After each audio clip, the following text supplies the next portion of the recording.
IFM News. Lokal. Idol John, good morning. Please come in. Yes, good morning, Idol Bernard. Kalikaguman na ti Sangguniang Panlunsod iti Ciudad de Lawag. Kolektaren na ti Maminpinsan Arenta ti Super Shopping Market Incorporated wenno hypermarket, particularly ti parking space ngar aramaten da kadigitoy agundaway. Tiket kalpasan nga indasaran ni Sangguniang Panlunsod member ken Attorney Juan Conrado Respicio II, Chairman ti Committee on Ways and Means akasapulan amay renew ti contract of lease tinaso pastek negosyo babayin ti katulagan wenno panagtipaga pinirma ti lokal a gobyerno. Imbatad na at imadakdakamat a lugar ket masarakan iti laude na paset ti Lawaga Central School maglawad ti 289.25 square meters ken nagserserbi daytoy takas parking area dagiti customer iti nasa o apastek. Kinunana ang naglempasan na ti kontrata iti pailain wenno kontrata da iti November 22, 2012 o patinggana iti November 22, 2022. Imbaka muna asaan ang makabayad din na sa kumpanya no awan ti maarapid a memorandum of agreement. Isudga po na naidasar da ito'y akas resolusyon. Kabayatan na inkid daw ni Sangguniang Panlunsod member ken Attorney Jason Pereira iti panangipalagip iti Executive Department akasapulan a mailanad iti mawa ang mabayadan ti advance wenno sa nga pula tawen a renta pinaso nga espasyo gapo ta iso iti naipagagangay atulag. Inlawlawag na arumbeng anangat nga to kumangan 3% ti pangatuan na ti renta iti kada tawen ngayon nagtalineda ito'y lakit ti magulpe ang mabayadan dati advance wenno iti 10 years a renta. Sagun ko na dahil tiket na pinpintas kimiti gagangay apa nagbayad da iti tinawen a 500,000 pesos wenno 148,000 pesos iti kada bulan. Impeteng na dahil tiket tapnon no mausar nga insigida ti makolektar a kwarta kadagiti nagudo maaproyesto nang nangrona ti maestablisar a 50 hectare Alawag City Plaza. Okay, so 6 point, Idol John? Sir, if I may just say something, Mr. Chair. As we all know, Mr. Chair, I was the one that made the donations from SM Hypermarket.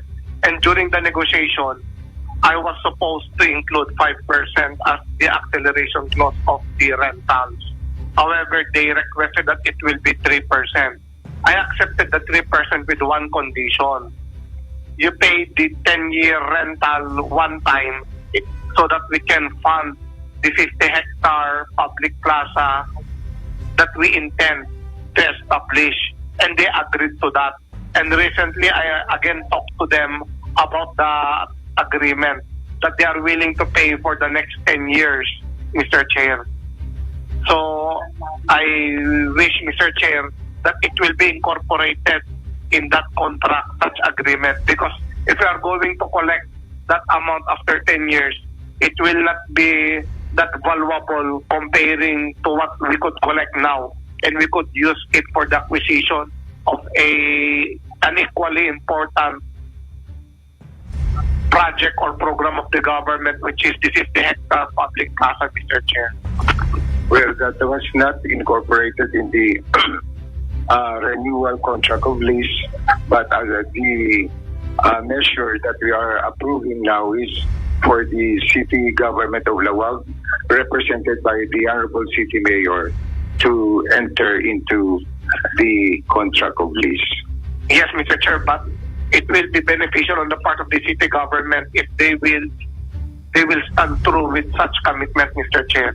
We are in dire need of money in order to acquire the 50-hectare public plaza.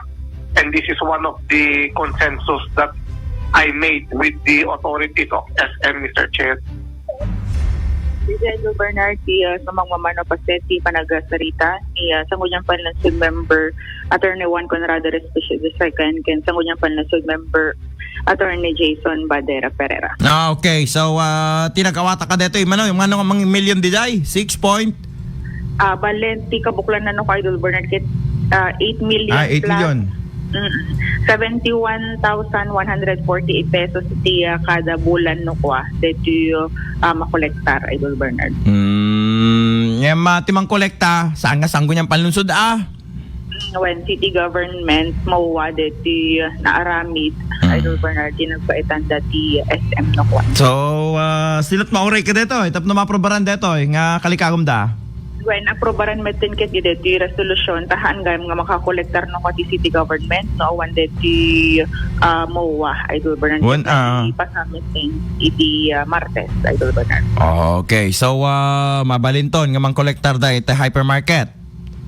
When mabalinton, Idol Bernard. Okay. Any more, Idol John? Kasi pala yung tiya damag iti Sangguniang Panlunsod, iti Siyudad Dilawag, kadwa iti 99.5 at Dilawag, Idol John 15.